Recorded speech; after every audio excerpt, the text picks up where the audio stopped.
and welcome to Her Story Women in Loyalism. My name's Leanne Abernethy and my guest today is Rhonda. Hello Rhonda. Good morning, Leanne. How's things? Not too bad, thank you. It's so nice out there, isn't it? It's a beautiful morning. Good morning to be alive. I know, and here's us sitting in the Orange Hall and it's a little bit cold, I thought, because I have the woolly tights on. We're in the dark room today. I know. I've got the sandals and all, but for whenever I leave, I'm just a cowl being. You're just cow right 5. I am. Every heater in the room has to be on. A nightmare. Doesn't matter, temperature, nope, I'm foundered. But anyway, I have you here today because I want to chat to you about the Safeguarding the Union. Isn't that what it was called? The event held by Pete Shirlow and Lee Reynolds. Yep, on the 18th of January, it was in the Lodge Hotel. They've been round quite a few places now. Yeah. Talking to unionists and telling them that things aren't as bad as they think. Yeah. And I didn't get to it. I was hoping to get to it, and then things happened at home and I didn't get to go. But it was really good because there was a lot of women from our group went along to it. There was a few of us went to it because we were interested to hear what they say, and we're getting more interested in politics. We're reading the Good Friday Agreement and stuff. There wasn't actually a lot of women at it. Mostly men, obviously, a few councillors, but not actually that many that I actually thought there would be more. Yeah. But they were few and far between. But Lee Reynolds came up with a thing with 21 points of what we need to do, and it was really good in explaining the points. 21 was a lot to remember. So we were told that we would get things sent out, but we haven't got them as yet. But really the crux of everything was education. Because it's true there's not enough loyalist women, especially in any positions, because they're not educated to any high standards. Yeah. And what was it all about? Was it saying the union is safe? Is the union not safe? What was the outcome of it? They were saying that the union is safe, but the gist of the United Ireland, the only people that are talking about it is us, because that's all we hear from the Republicans about United Ireland. But we went with an open mind, obviously, and we thought, well, we're probably not going to hear anything we haven't heard before. But they were saying about, as I said, education, celebrating your culture and being proud of your culture. But we have to accept everybody else's culture, but sometimes you feel like they don't accept ours. Like it's a bad thing to be a unionist, or it's a bad thing to be an orange person. But they don't understand what any of them means. Yeah. And I think that's the thing, you know, we're sitting here talking about it and we're very proud to be unionist and loyalist and within the Orange family, and we're proud of all of that, and it's really good to have this new narrative coming through. And Lee used to be in the DUP, a policy advisor, I think it was, and then we've got Professor Pete Shirlow. But we're hearing so much all the time from the nationalist narrative, isn't it? That it's always, you know, the new Ireland, United Ireland. Well, no, actually. No. We're still the UK. We're part of the UK. We're proud of the UK. We're proud of Northern Ireland. And we feel that it's safe. So just leave us alone. Yep. And Pete Shirlow's input into it was, he was the statistics man. And he was saying that, well, number one, the UK government would never get rid of us because of the internet connection on the north coast that feeds the whole of Europe, and he says that's too much money for the UK government. But at the same time, the figures he was showing is, yes, unionists are still getting the majority of votes, but because there's such a split in unionism and so many different unionist parties, that it looks like they're not getting anywhere, because nationalists really only have two parties to vote for, and obviously they go for Sinn Féin because they're the strongest. Yeah, it is, and it's that thing. I wasn't there, as I said, but I was reading at the 21 points, And it is quite a lot of points, you know, and a lot of them to me merge into each other. But my kind of feeling whenever I was reading them was, like you said, it's around education, but it's around positivity. Instead of always bashing each other about things, about being anti-politics, it's, you know, things mightn't be right, but how can we fix it? How can we be positive? How can we feed into this? And then there was other bits and pieces in it as well about long-term strategies. Now, I don't think unionism at this moment in time has these big, massive long-term strategies. I feel that we're constantly firefighting. Yep. And while we're doing that, we're not moving forward. And I think that's something we need to look at. But he brought that out very clearly within that, and promoting your culture and being respectful. But my view on that is we do try to promote our culture and we do try to be respectful in it.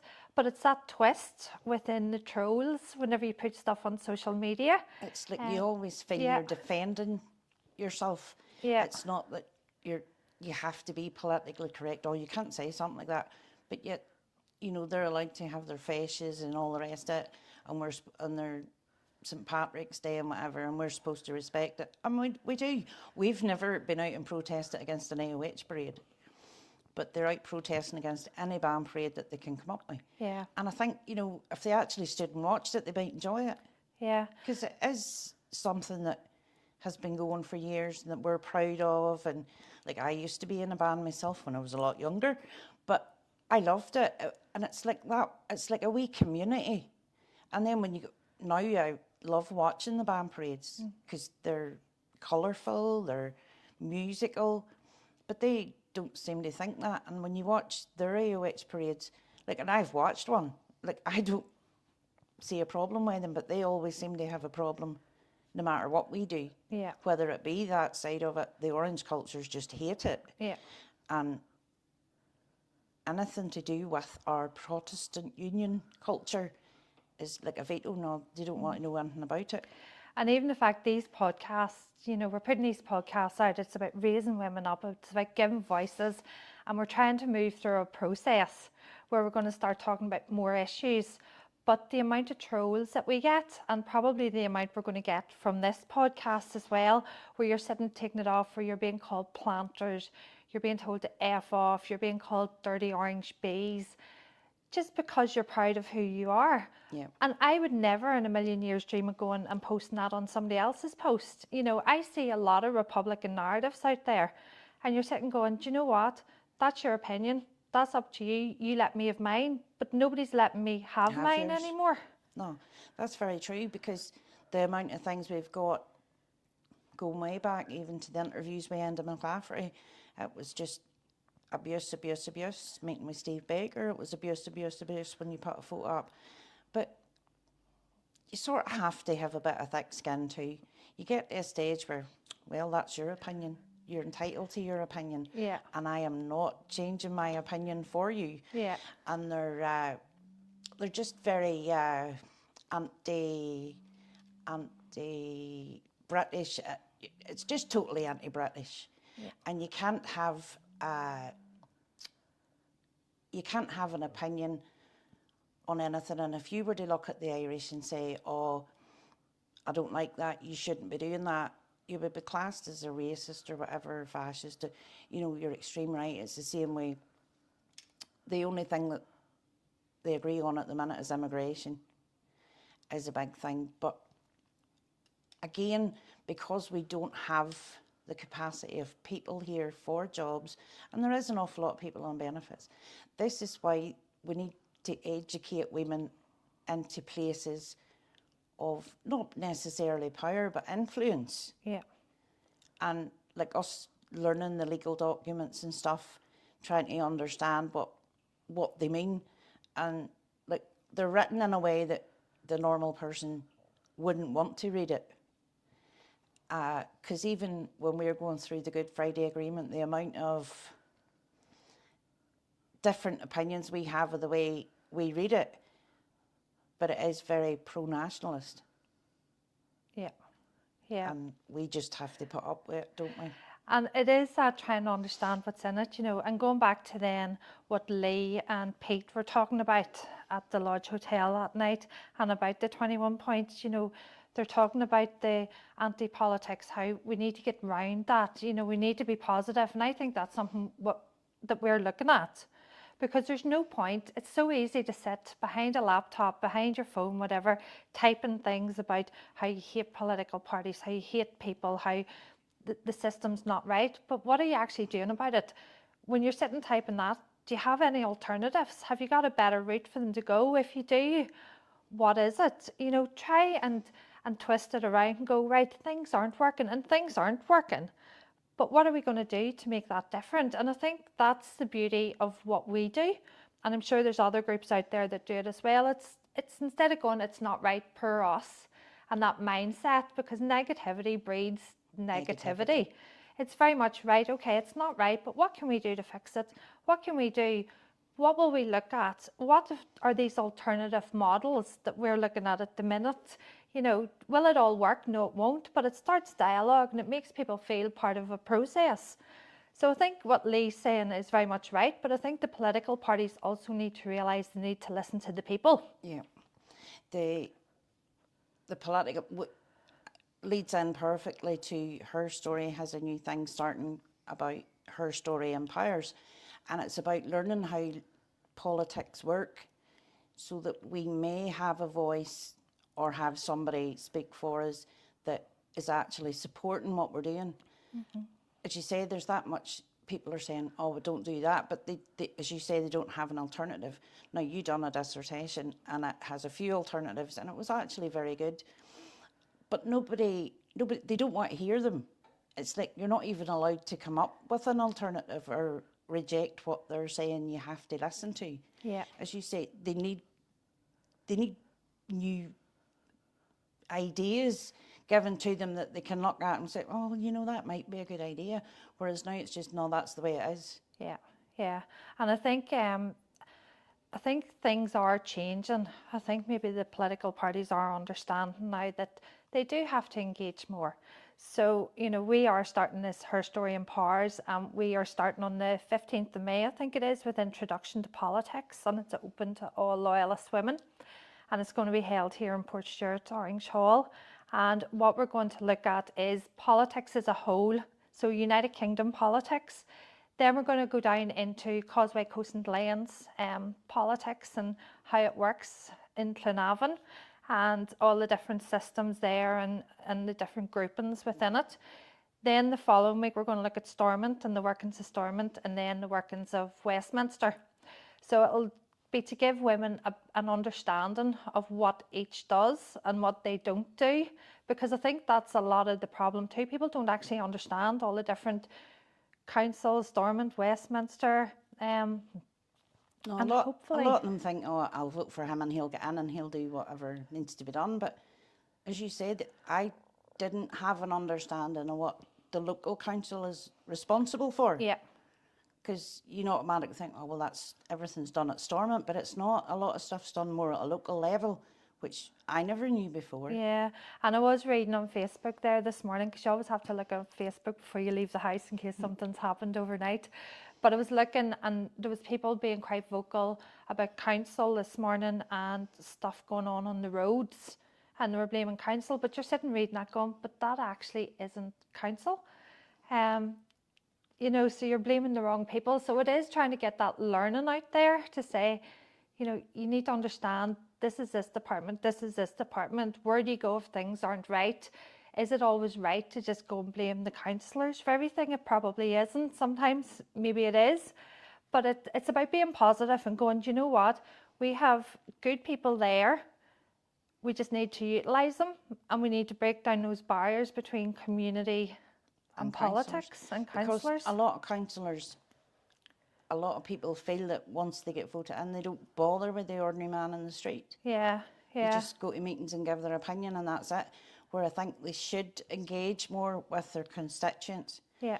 And maybe listen to them. I know there is a few local councillors are really good at that. Mm-hmm.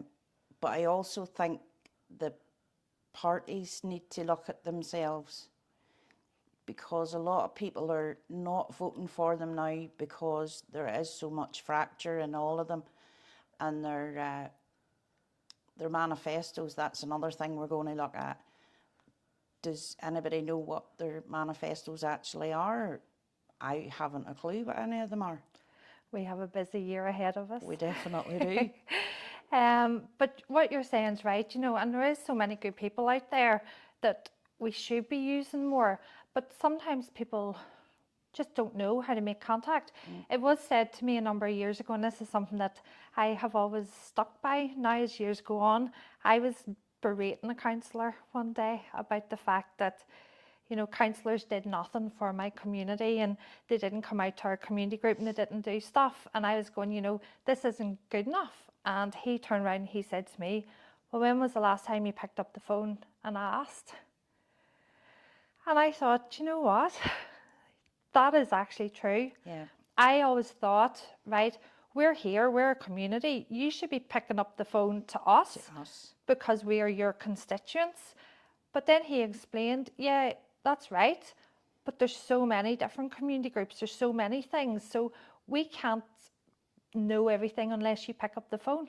So that made me then go, right, okay. And since that, I just pick up the phone to anybody. And I'm like, there's an issue or there's something good, you know, because when there's good stuff going on, I think we need to thank them as well. But it's building that relationship. But as you say, sometimes that's the only time you actually see your local counsellor is if there's something good happening in your area and they're out for a photo shoot.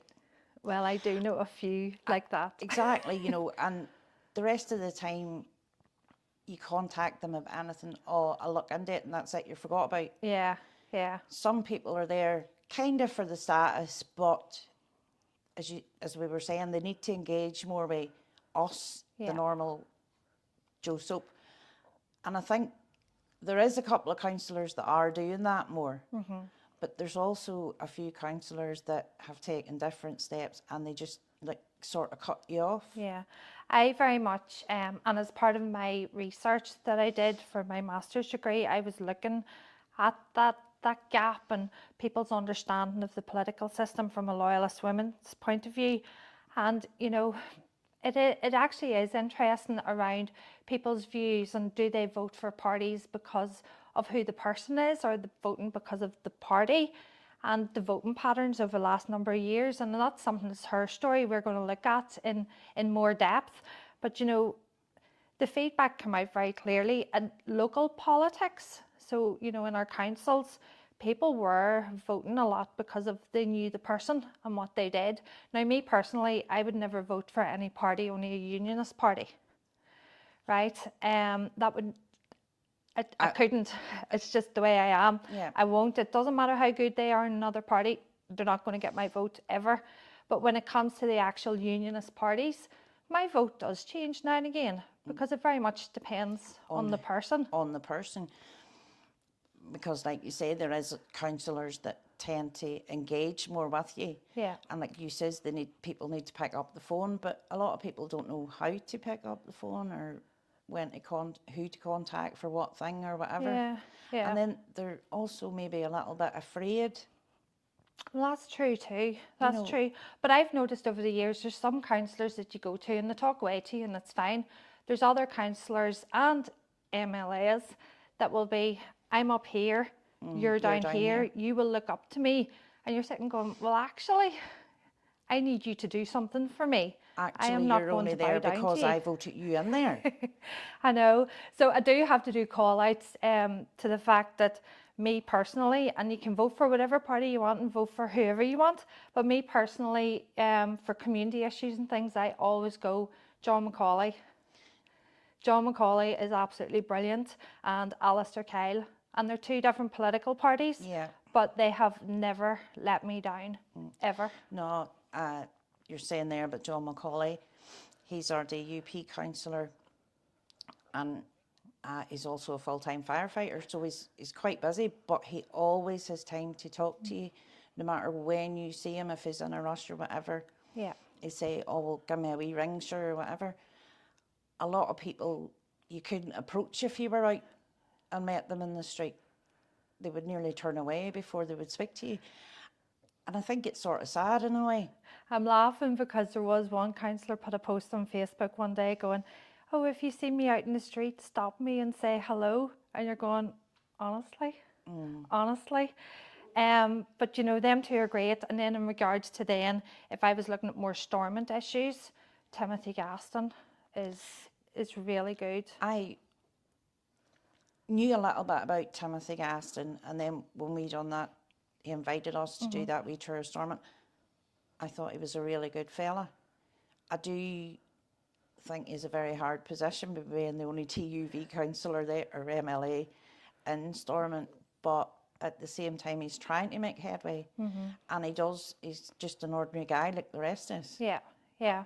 And there are other councillors and there are other Yeah, there's MLAs out there. lots of And we MLAs. just want people to go out and vote for whoever they want to vote for, but to go out and use their vote. Yeah. I'm just talking about the ones that I have found that I Yeah. can have a relationship with.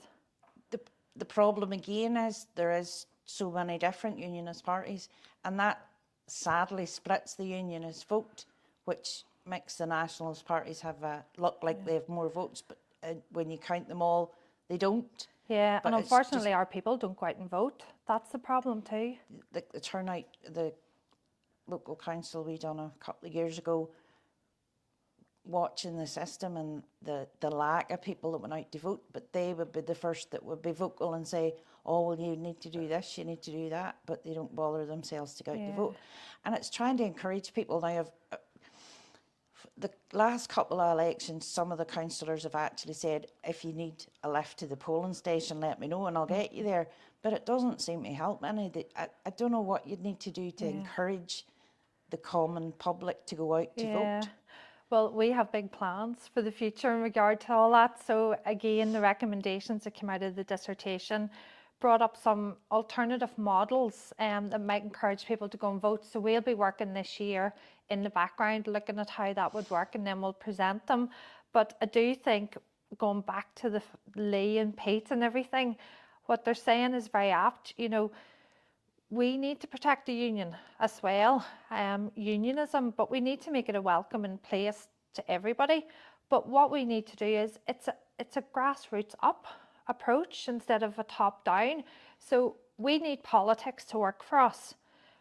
But politics won't work for us if we don't go out and vote. So we have to use our vote. But then to go out and vote, people have to feel assured that the people that they vote in are going to work for them. So it swings and roundabouts, and we need to make sure we get that all right. But I think, you know, we're back to that. Be optimistic about it. You know, don't be listening all the time to this negativity about, oh, a united Ireland, it's inevitable, it's the way it's going. No, it's not the way it's going. It's not, you know, and we're part of the United Kingdom and we're proud, and just let it be like that. Yeah. You know, all these constitutional debates and constitutional questions and things, I will partake in them. And I do partake in an awful lot of them. But to me personally, it shouldn't even be on the table. There shouldn't be a constitutional question. We're part of the United Kingdom. End of. Yeah. End of. Unfortunately, the Good Friday Agreement built this mechanism in that there's no going back from if we're voted out. And I just think it's crazy. I understand why it was done at the time, but I think it's crazy now, and it's always been held over our head. So yes, if I'm asked to a constitutional debate, I will go to it, because if I'm not there, my voice isn't heard. So I think it's better for my voice to be heard. But I am very clear and I am very loyal. Northern Ireland, in the United Kingdom, and that's it. Yep, I think that's most loyalist women's outlook as well. Pete Shirlow that night gives statistics for a whole lot of stuff, and it was really good. And you're thinking, why are we still thinking that there's a chance of a united Ireland when theoretically there's not really? But the Good Friday Agreement that we're researching at the minute gives them the opportunity to have a referendum, and if it's a no vote, then they can do it again in 7 years, and they can keep doing it. But Until they get their is there no outcome. cut-off line? But then that again is when the Good Friday Agreement was agreed. Frustratingly, the DUP wasn't involved, and yet they took the top seat. And it frustrates me in a way that you know, they were happy enough to work with the result, but they didn't want to be involved in it because they knew everything wouldn't go their way. Yeah, and that's that thing, because you can play it two different ways there, and I've heard it played by the DUP around, you know, well, we weren't there, so therefore it's not on us. But party is going, well, do you know what? You should have been there, and you should have been fighting against what was put in it. Now, it stopped the violence. It helped us move on, but are we in a society of peace? No, we're not in a society of peace. I wouldn't say we are at all. Definitely not. There's still things happening. There's still bitter people. And I think people should have answers, but sometimes you think, right, it happened, it's done, forget it, you know. But no, people keep wanting to drag things up like 40, 50 years ago. Like, yeah, but it's all not one-sided, bringing things up. Because we're never, any of our people are not allowed to say, well, I want answers or whatever, but they're allowed to prosecute people that was in the army, that was following orders and fighting to protect their country. And I think, you know, we're moving on. We keep moving on from away from the whole Pete Shirlow and the Lee Reynolds thing. But I think you thought it was a very positive event, didn't you? This is what we do. We start talking about one thing and it veers off. I know. But no, I was very, very impressed, and I came away with a different outlook, thinking, well, it isn't all doom and gloom. Yeah. There was some very good points to listen to, and Pete, the statistics he gave, can't remember them off the top of my head, I'll be honest, but I did really think to myself, and I think to myself now, well, we're not actually in a bad position. We just need to get everybody to listen to this, to his statistics, to Lee's points. There's 21 points, it is a lot, but as you say, when you read them, they merge into each other, and you go away with a different perspective and things that, you know, I think we're doing good. Yeah, and I think because we're seeing so much United Ireland stuff going on, we're not getting this other side. We're not getting the pro-union coming out. So it's nice to see, and I think it would be nice to see more of that. But it's nearly as if you talk pro-union, you're annihilated by everybody else. But it's like, if we respect that you want a united Ireland and that's what you're looking at, you have to respect that we want to stay as part of the United Kingdom, and you need to respect that. So it is all about respect, and there's so many positives to being part of the United Kingdom. There is, you know, we are actually in quite a unique position, especially now with Mr. Trump's tariffs. But again, Lee has come up with a good it all boils down to education, because people just don't know, and it's not, I don't know whether they're afraid to know or whether they think it's too complicated or whatever, but that's what we work with. We work with the thing and break it down that we can understand it, because I'm not bigly educated as such. I'm working through these documents and stuff. I feel that I know a lot more than what I did. Yeah, because you don't want to always be just going by what it says in the news, what it says in social media, what politicians are saying. Yes, it's all good and you want to go and listen to that, but you need to have your own mind and be like, they're saying this, but actually what I read in the document doesn't quite align with what they're saying. So now I can ask them questions on it. And that's what it's just all about. That's what it is all about. But I think it's a very positive time that people are now starting to look more at politics, and they're looking at that. But it's just saying to people, go out and use your vote. Take your time, read things. We're a Loyalist Women's Group. Get in contact with us. Speak to us. We'll speak to anybody. You don't just have to be a Loyalist woman. But we are coming very much from a Loyalist woman's viewpoint in everything that we say. And we're also very keen, and we're always very clear. My viewpoint's different than your viewpoint on things. And we've had discussions, and we have loads of members, and we all have different viewpoints. And it's like, as long as you've come to that conclusion yourself, your viewpoint is absolutely valid and it's fine. And that's the thing that a lot of people can't get their head around, because our group, we do have different opinions and stuff, but we all respect each other's opinions. It's not like, oh no, well, you're wrong. It's like, well, if that's what you think, that's all right. That is absolutely fine. And then that builds the confidence up, so that whenever they go to meet people from other backgrounds, that they respect those viewpoints are different again as well. Yeah, that we have done in a few workshops, and we have met nationalist women, we've met women from the Republic of Ireland, and they've been lovely. Yeah. You know, they all have the same issues as we have, Yeah. you know, everyday issues. Yeah. But we're just very clear But loyalist we're women, very proud clear that loyalist we're women. part of the United Kingdom and will always be part of the United Kingdom. Yeah. We don't want a United Island. Yeah. They started saying United Island now rather than United Ireland. Yeah. Or an all island. It's just that thing around back to respect. I'll respect what you think, but you please respect what I think. But that's very true. People don't do that now, but people are opinionated, but they don't know what they're talking about, to be quite honest. And it is frustrating when you're talking to somebody and they come out with this stuff and you're thinking, well, that's not right. And sometimes you say nothing because you don't want to be rude to them. Yeah. But then that's our problem too. We didn't speak up. Yeah. We do more now because, as I say, we're learning more. Yeah, we do. And, you know, whenever we have been talking about the constitutional question and the constitutional debate, what we're now putting back to people is there's more than just one here. There's more than just voting for a United Ireland. You know, we're sitting there going, right, we've got ourselves as we are, as part of the UK, which is what we want. We have voting then for United Ireland, which is its own entity. We then have Northern Ireland as its own identity, not part of the rest of Ireland and not part of the United Kingdom. But then we also have a United Ireland coming back in underneath the UK.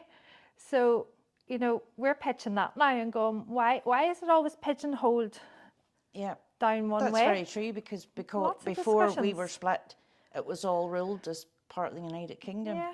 It was the whole of Ireland was ruled by London. So there you go, Ireland, come back in under the UK. That's it. We wouldn't have a problem with a United Ireland then, because it will be under our king. Yeah. So as part of the introduction to politics, Lee Reynolds is going to come back and talk to us, which will be really good, because he'll be talking about the Stormont. I'm actually looking forward to that. It should be really good. Yeah, and meeting local councillors and stuff as well. Yeah. And getting their perspective on things. Yeah. And female local councillors, how they find it being in that. And I think this thing that night we went to see Lee and Pete, that it gave us more of an interest. And one of our girls actually said it made her hungry for more knowledge. And that's what you want. And it is fantastic that people are starting to feel that we want to know more. Yeah, not all doom and gloom, positivity, Definitely not. moving forward in the right direction. That's what you said, you know, you have to be more positive about your culture and whatever else, and people are nearly ashamed to say if they're out in company, oh, I'm a unionist or I'm an orange woman or whatever, which we proudly are. Yeah, and that's what we do. That's why we keep loyalism within our name, to go, we're proud of who we are, and speak to us about it. Yep. You know, yep. Be proud. But I think we'll finish there. It would be nice, we might ask Pete and Lee if they maybe want to come on someday for a wee interview. Yeah, that would be a good idea. That would be brilliant, actually. So there you go, Pete and Lee will be in touch with you. They might say yes. We have a big list of questions. I know.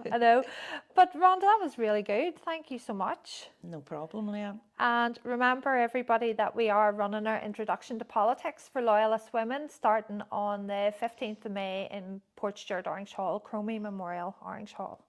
7:30 start, I think it is. Yeah. And there's more information on our Facebook, and we'll also put it up at the end of this podcast. All right, thank you. Bye-bye.